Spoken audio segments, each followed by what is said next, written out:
When we talk about success, we usually imagine the same picture: recognition, awards, money, fame, a family, a legacy everyone can see.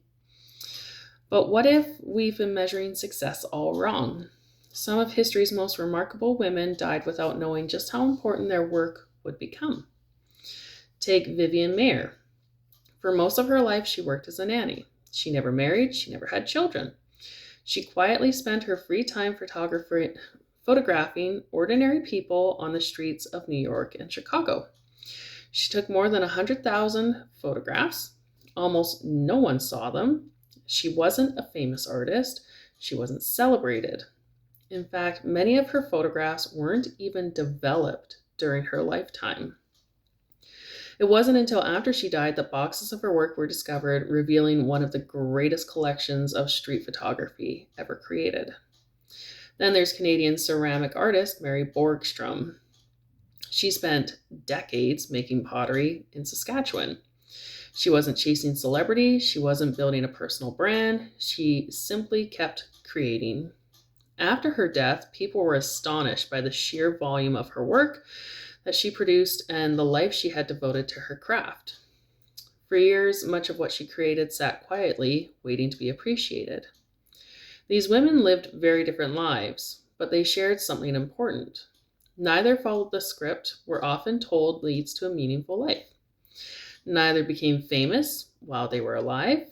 Neither built a legacy through traditional milestones.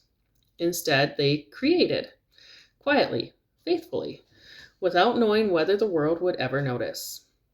And I can't help but wonder how many women have done exactly the same.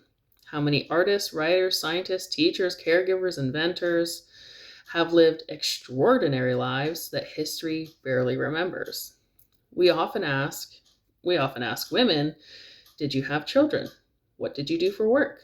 Were you successful?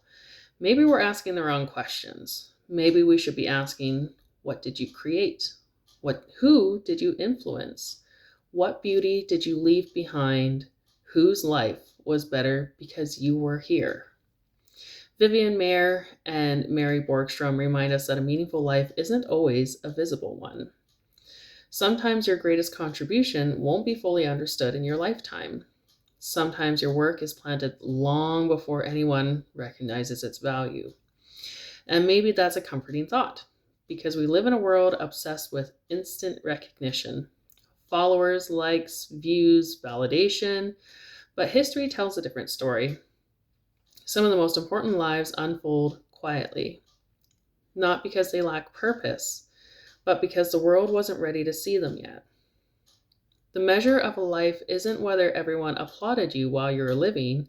Sometimes it's whether what you left behind continues to inspire long after you're gone. Maybe that's the kind of legacy we're striving for.